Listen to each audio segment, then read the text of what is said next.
Assalomu alaykum kichik do'stlar. Hozir sizlarga aytib berdiğimiz doktor ana so'zlab bergan hikoyalar. Vakaka bilan ACC'ning ucharbaliqqa o'zgarishi.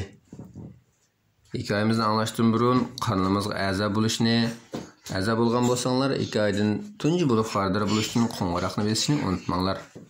Va hikoyamizni yoqtirgan bo'lsanglar, bosh barmoqni bosinglar va do'stlaringizga hambahlashni unutmanglar. Vakaka bilan ACC xiyoliy sayohat mashinasi orqali ucharbaliqqa aylanibdi. Ular ucharbaliq to'pini izlamasa bo'lmaydi. Vakaka, "Siz bo'l, biz cho'nqo'shni tepishimiz kerak" deb aldirtibdi. Bu chog'da inchki tikanlik bir belijon aloqsizlik bilan uzib Vakakaga so'qilib ketibdi. Vakakaning mo'risi azroq sulib ketgan ekan. "Yo'lni ko'rmayapsan, haq so'qilmayman." Ko'chiring. Tikanlik beliq apu so'rabdi. "Aka, adabli kerak bo'l" debdi ACC akasining qo'pol pozitsiyasini ko'rib past ovozda. Vakaka og'zini kalchaytib tikanlik beliqqa mundoq debdi. "Shuncha cho'ng dengizda sen yo'lingni o'ngshab mang'anmay, men so'qilib yuraysan-ku. Nima ish bo'lgan edi?" deb so'rabdi ACC tikanlik beliqning jiddiylashgan holatini ko'rib. "Chotoq, bek chotoq. U nimadu?" debdi tikanlik beliq duduqlab. "Akula kelganmidi?" beliqlar jiddiylashib so'rabdi. "Voy jon, o'lgir tos qoldim. Men boyila xoltili qush ushirab qoldim" debdi tikanlik beliq sal o'ngishilib olib. Beliqlar tikan beliqning so'zini tushunmay pichirlashib boshlabdi. Xoltili qush qandoq bo'ladi? Azaldan anglab boqmabdi ekanman. "Xoltili qushning turqi qandoqroq ekan?" deb so'rabdi ACC kichik tikanlik beliqdan. "Qanotlari cho'ng, tumushqi uzun, po'kinida cho'ng bir xolti bor ekan" deb tushuntiribdi kichik tikanlik beliq. Beliq og'ishma bu aslida. Beliqlar yana tushunolmay so'rabdi. "Uning qanoti ucharbaliq akamiznikidimi cho'ngmikan?" "U ucharbaliq akamizdan egiz uchamdi ekan. Xoltili qush qanotini yoysa kunnimi to'sib oladi ekan" debdi tikanlik beliq. Vakaka tikanlik beliqni sal mubolag'a qilayotgandek his qildi. "Ha, u quyoshdimi cho'ng qushmikan?" Tikanlik beliq yana duduqlashga boshladi. Uning eg'izi cho'ng ekan, bir yalmabli nurg'un beliqlarni yutib o'taydi ekan. Buni anglab beliqlar qo'rqib g'ulg'ul qilishibdi. "Ha, nimandoq ochko'zdi? Nimandoq qo'rqinchli, bek yomon ekan." ACC sal o'ngishilib o'ylanib tikanlik beliqdan so'rabdi. "Sening deganing saqiy qush emas-ku?" Tikanlik beliq bu ismni tunji qitim anglagan bo'lmoqchi. "Saqiy qush degan nima? Ajab as-saqlig'i bo'lmaydigan ism-ku" deb so'rabdi. Beliqlar endi xoltili qushning nimaligini bilib, shu aman qo'rqishga boshlabdi. "Tikanlik beliq singlim, sen aytgan xoltili qush jazman saqiy qush" debdi ACC jazmlashtirib. Vakaka ACCning gapiga ichib pushib, "Sen uni murakkablashtirib nima qilasan? Saqiy qushni ko'pchilik bilmaydi. Xoltili qush degan bo'lsa, xoltili qush bo'lavermasinmi?" debdi. "Mening boya ko'rganim xoltili qush ekan. U nurg'un beliqlarni yevatdi. Men aram qutuldim. Men menib turay. Sizlarmi tezroq bo'linglar. Endi kichiksanglar ulgura olmaysizlar." Beliqlar birla patparaq bo'lishib, tillari gap kelmabdi. "Nimandoq qo'rqinchli. Bu yerdan darhol ketaylik." Beliqlar butunlay gankirab qolib, aldirash alda ACC'dan so'rabdi. "Qanday qilamiz? Biz nagin boramiz?" ACC ularga tasalli berib, "Ko'pchilik jiddiylashmanglar. Akam bilan chiqib ahvolni ko'rib beqib, ondan sizlarga bir narsa deylik" debdi. Vakaka bilan ACC uchib chiqib ancha yiroq bo'lmagan yerda saqiy qush to'pining turganligini ko'ribdi. Hamda ularning quloqning pang qilgandek ovozini anglabdi. ACC hang-tang bo'lib, "Opla, ish chatoq, biz qurshab qoptimiz." Qushlarning ismi nima ekan? Saqiy qushkan. Saqiy qushkan.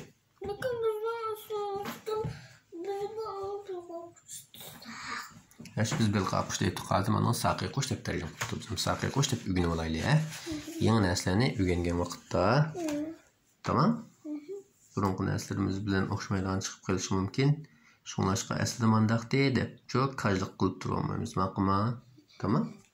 Buning ismi nima ekan? Saqiy qush. Saqiy qush ekan. Vakaka suvga qaytib tushib, keyip uçqan oldi beliq raklarga mundoq debdi. Hamma yerda xaltli qush bor ekan, biz qo'rshog'da qopdimiz, qochadigan yo'limiz yo'q ekan. Beliqlar o'xsanish boshlabdi. Abla, qanday qilamiz? Uyga qaytishim kerakdi. Beliqlar bas yo'q. Ushtim tut yiroqdan bir echinish sula ketdi. Qutqizinglar! Ana! Ana! Vakaka eşişi aksını bir dili dangıtıp kaptı. Beliq raklar yığılışıptı. Abla bolmadı. Beliqlar qutquzinglar deb to'lavatıdı. Qo'rqib ketyapman. Beliqlar qo'rqib ketibdi. Rostla hujum qilibdi ekanda. Qo'yinglar. Saqiy qush qanotlarini kirib chambar asli qilibdi. Etrafni qorong'ulik qoplabdi. Bir top saqiy qush suv qarab etilibdi. Beliqlar urkigan chiqib tez suv yuziga chiqib qopdi. Yana ba'zilari qo'rqib ketib, suv yuziga sakrab chiqib, uchib yurgan qushlarga yem bo'libdi. Ba'zilari qo'rqqandan uzmajin turganlikdan suv yuziga saqiy qushlarga qulaylik yaratib beribdi. Qani qochmay qo'rqib ketganlari, suv ustiga chiqib qolganlari nima bo'libdi? Saqiy qushlarga yem bo'libdi. Hozir qush qilibdi. Shunami? Lekin qaychib olganlar-chi? So'ng qo'rqib qaychib olganlari qutulib qoldi. Bu chog'da bir cho'ng saqiy qush yenikkin sumirib bir necha kichik beliqni yutibdi. Saqiy qushning yo'g'on og'ziga kirib ketgan beliqlar umidsizlanibdi. "Yo'q, meni qo'yib ber!" deb yig'labdi. Yan tarafda turgan saqiy qush bu manzilni ko'rib kulgunicha aksiga minaqtabdi. "Aka, sen yaxshi qilding. Men qara, ikkimiz beliq yeyishda musobaqa qilishaylik." Vakaka g'azablanganidan mushtumlarini tugib, "Xap, u bir nechasi bilan jon tikib elishib, ularni yo'qotmaydigan bo'lsam," debdi. Ayshi Vakakaga. "Aka, undoq qilma, ularga teng kelolmaysan. Aql ishlatib, ularning qo'lidan qutulib ketaylik," deb nasihat qildi. Beliqlar, "Uchar beliqada amal qiling. Ko'pchilik bu yerda o'limni kutib tursak bo'lmaydi," deyishibdi. "Ko'pchilik birlikda qochsak, cho'qim ulardan qutulib ketalaymiz," debdi Vakaka. Beliq raklar Vakakaga qarshi chiqib qolibdi. "Bunda qilgan bilanmi hammamiz qochib chiqolmaymiz-da. Men qo'rqaman." Ayshishimi bunda qilish qo'shilmabdi. "Bunda qilsak bo'lmaydi, topdan birimizmi tushib qolmasligimiz kerak." Vakaka aldirab dinib bir shart deb chiqibdi. U ko'pchilikka, "Hammaylar mukib olsaqlar, xaltliq qush bizni topolmaydi," debdi. Beliqlar bu chog'da bu chorni yomon emasdek his qilib, "To'g'ri, kichik samiriq saqan qurmi suv o'simliklari orasiga uchirilib, cho'ng beliqlardan qutulib qolmaganmidi?" debdi. Ayshi atrof qaratib, Vakakaning bu fikrining yaxshi bo'lgani bilan amaliyotchanlik yo'qligini his qildi-da. "Bu yer tez dengiz sohil tursa, biz nadik suv cho'pi dengiz yusularining orasiga yushinib olmaymiz," debdi. "Bo'lmasa, biz tinimizni qumga ko'mib olaylik," debdi Vakaka yana. Beliq raklar umidsizlanadi. "Sen bizni o'ltirmoqchimi? Bu qanday amal?" debdi. Ayshi 5-qab. "Bunda qilishga texim bo'lmaydi. Nihoyat osonlik beliqlarla bunda qila oladi," debdi qarshi turib. Vakaka fikrning hamrohlari tarafidan rad qilinganligini ko'rib, achchiq kelib, Ayshi qildi. "Bu bo'lmasa, sen amal qilamsan?" Ayshi ikki qo'lini ochib, "Men amal qilmayapman," debdi. Beliq raklar jiddiylashib, nima qilarini bilolmay qoldi. Bu chog'da yiroqdan saqiy qushlarning ovozi anglanibdi. Bu qatim o'zi xeyli yaxshi bo'ldi. Haqiqatan mazali ekan. Mening texim ko'p beliqlarni yegim kelyapti. Qara, av tarafda bir to'p beliq bor ekan, tiz boraylar." Beliqlar buni anglab ansirashga boshlabdi. "Abla, ular bu taraf kelyapti. Qanday qilamiz?" Ayshi jiddiy paytda aql debdi. U peshonasiga birini urib mundoq debdi. "Mening amalim bor. Beliq raklar onunğa qarab, ümid yultuzunu ko'rgandek bo'pti va "Tez ayting, qanday amal u?" debdi. Xaltılık qushlar yaqinlashganda men akam bilan ularni iqtin burab uchay, debdi Ayşeşi. Beliq raklar ümitsinib, "Aksini ikkisi uchib ketib, biz bilan kar bo'lmaydi ekanda?" Hammamiz bir ko'llik tutgani bilan xaltılık qushlar kelganda o'zining jinini ilib qochitganda, deb ta'min qilishibdi.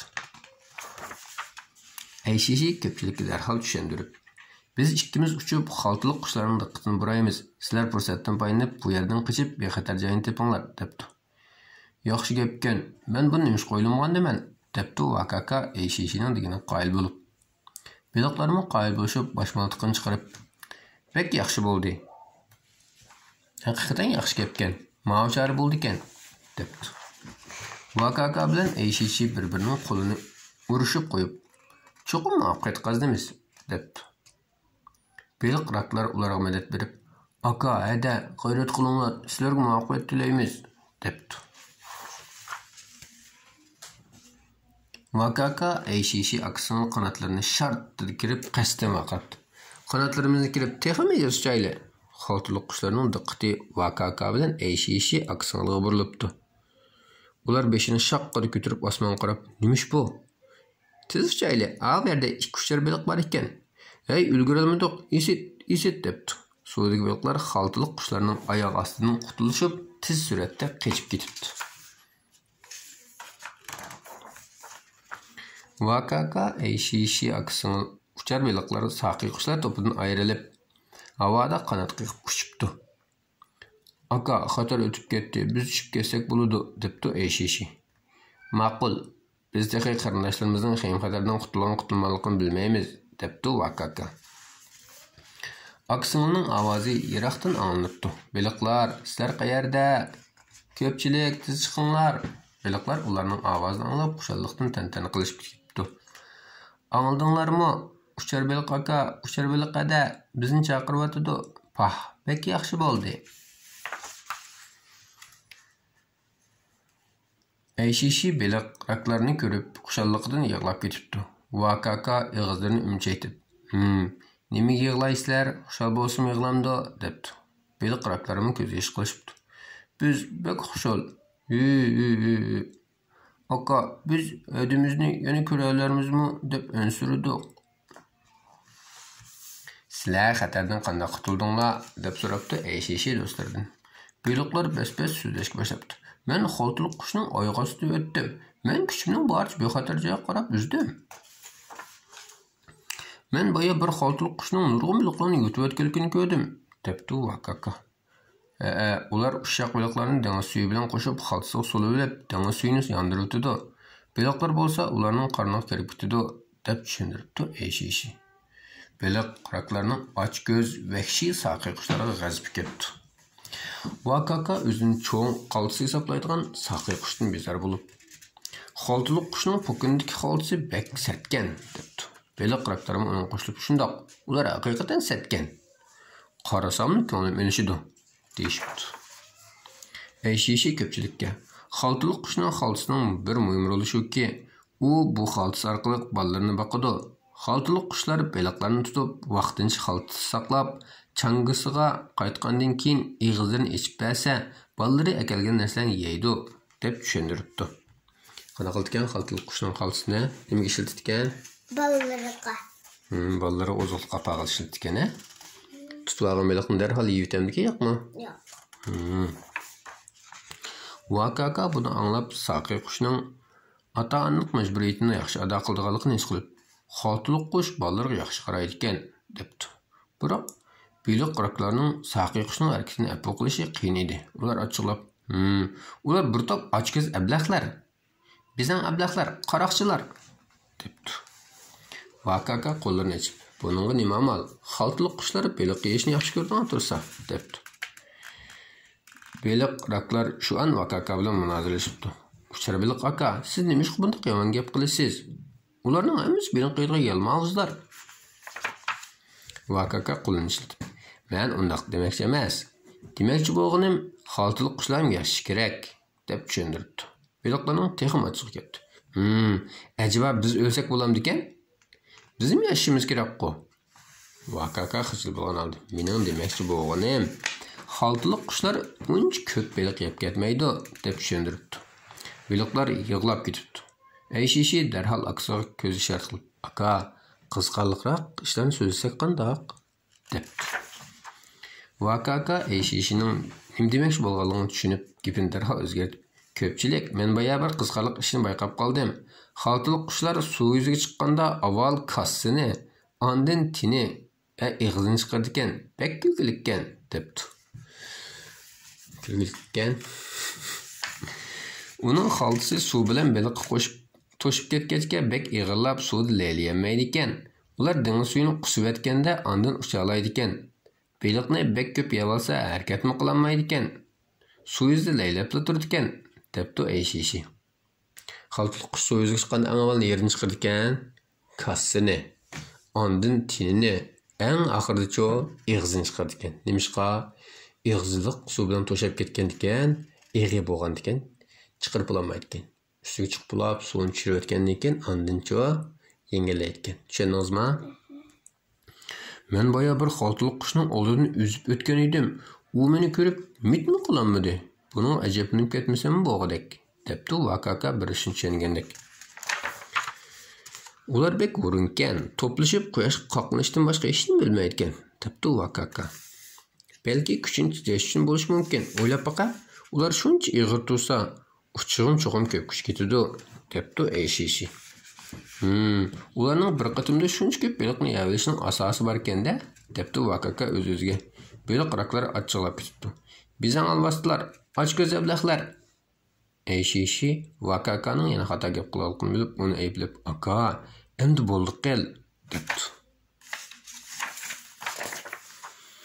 Vakaka baliq raq do'stlarining xafa bo'lganini ko'rib, xijil bo'lgandan beshini siylab turib, "Biz tizminib cho'nqishga yetishib olayli", debdi. Ayşişi beshini yetib, "Bo'ladi, qorong'u tushey deb qoldi. Biz vaqtni isrof qilmayli", debdi. Saqiy qush bo'yi egiz, o'r turganda g'azga o'xshab ketadigan bir xil dengiz qushi. Dunyoda 8 turlik saqiy qush bor. Elimizda 2 xili bo'lib, davlatlik 2-chi darajada qo'tiladigan hayvon. Ularning ig'zining ostida xalti bo'lib, bu ularning pokunidir. Ularning xaltisi terisi bilan tutishib ketgan. Ular xaltisini erkin kishiltalaydi. U saqiy qushning emaklik saqlaydigan, baliq tutadigan qurolidir. Saqiy qush baliq tutganda ig'zini ochib, suv uzgach, baliq to'riga o'xshaydigan xaltisini suvga tiqib, xaltisiga baliq tushishiga ig'zini yepib, ig'zdagi suvni siqib chiqarib o'tadi. Baliqlar xaltisida qolib qoladi. Bu nihoyat qizg'anliq. Shunaqmi? Keyingi qismning mazmuni ko'rimsiz dengiz alvastisi. Vakaka Ayşişi aksingil va ularning do'stlari akulaning ig'zidan qutulib chiqib ketayotganda yo'ldan ezib qoladi. Bu chaqda ular Saud dubulga kelgan palvonga o'xshagan g'oyasur dengiz maxluqi dengiz taqpiosiga uchrab qoladi. Taqpioslar nihoyat ko'rimsiz bo'lsa-mu, lekin u qadimiy hayvon bo'lib, dengizdagi tirik toshqatma degan go'zal nom bor. Biroq ular to'liq echinchilik ahvolga yo'liqadi. Kichik do'stlar, biz ularni yaxshi asraylik. Kichik do'stlar, keyin qismda ko'rishaylik. Allohga omonat.